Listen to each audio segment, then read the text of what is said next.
रजनीकांत की फिल्म काला, न्यूटन और मिर्जिया जैसी फिल्मों में काम कर चुकी एक्ट्रेस अंजलि पाटिल एक बड़े साइबर फ्रॉड का शिकार हो गई हैं। इसे ध्यान से सुनिएगा क्योंकि ऐसा आपके साथ भी हो सकता है। इस फ्रॉड में अंजलि को 5,79,000 रुपीस का नुकसान हुआ है। रिपोर्ट्स बताती हैं कि अंजलि के साथ ये ठगी करने वाले उन्हें मुंबई पुलिस का आदमी बनकर फोन करते हैं और दावा करते हैं कि उनके पार्सल में ड्रग्स पाए गए हैं। पिछले कुछ समय में आप जानते हैं कि सेलिब्रिटीज के साथ इस तरह के साइबर फ्रॉड काफी हो रहे हैं, जिसमें उन्हें कहा जाता है कि उनके नाम पर एक पार्सल है, उसमें ड्रग्स निकला है। अब अंजलि को भी इसी तरह से ठगी का शिकार बनाया गया। मैं आपको डिटेल में बता रहा हूं कैसे हुआ। मुंबई के अंधेरी इलाके में रहने वाली अंजलि को दीपक शर्मा नाम के एक व्यक्ति का पहले कॉल आता है और ये व्यक्ति दावा करता है कि वो एक कुरियर कंपनी में काम करता है जहां उनके नाम का एक पार्सल आया है। इस व्यक्ति ने आगे दावा किया कि ये पार्सल ताइवान जा रहा था और कस्टम डिपार्टमेंट ने अंजलि के आधार कार्ड के साथ इसे सीज कर लिया है। फ्रॉड करने वाले ने अंजलि से यह भी कहा कि वो मुंबई साइबर पुलिस से संपर्क करें। थोड़ी ही देर में अंजलि को बैनर्जी नाम के एक व्यक्ति का स्काइप कॉल आया जिसमें बताया गया कि वो मुंबई साइबर पुलिस का ऑफिसर है। घोटालेबाज ने आगे अंजलि से यह भी कहा कि उनका आधार कार्ड 3 खातों से लिंक्ड है जो कि मनी लॉन्ड्रिंग के एक केस में शामिल है।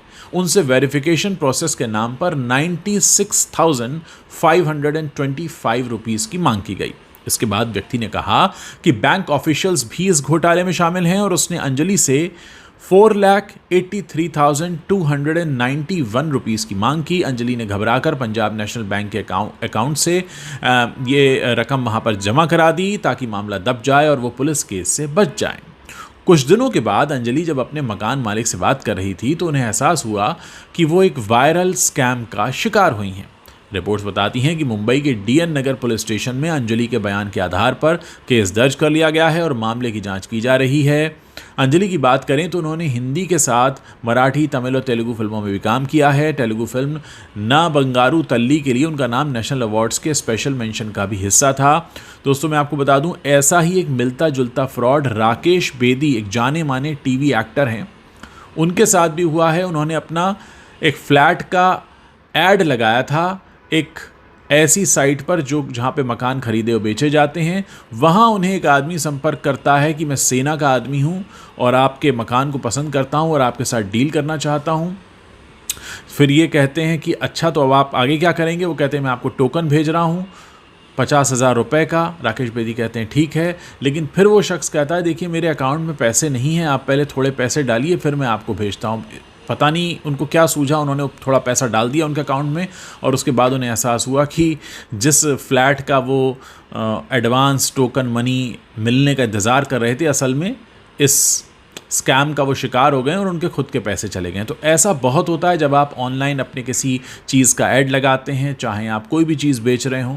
बहुत सारे लोग आपको इस तरह से बरगलाते हैं, कई बार कहते हैं लिंक भेजा है उस पर क्लिक करिए। ऐसा आपको कुछ भी नहीं करना है। सबसे ज़रूरी ये है कि आप व्यक्ति से सामने सामने बात करें और पूरे मामले को हल करें, वरना आप ऐसी किसी मुसीबत में फंस सकते हैं। दोस्तों, इस वीडियो को ज़्यादा से ज़्यादा लोगों के साथ शेयर कीजिए। आपके नाम का कोई पार्सल है और उसमें कुछ मिला है, ऐसा करके अगर फ़ोन आ रहा है तो मानकर चलिए वो व्यक्ति आपको फंसाने की पूरी कोशिश कर रहा है। अब आपके ऊपर निर्भर करता है कि आप उसमें फंसना चाहते हैं या नहीं।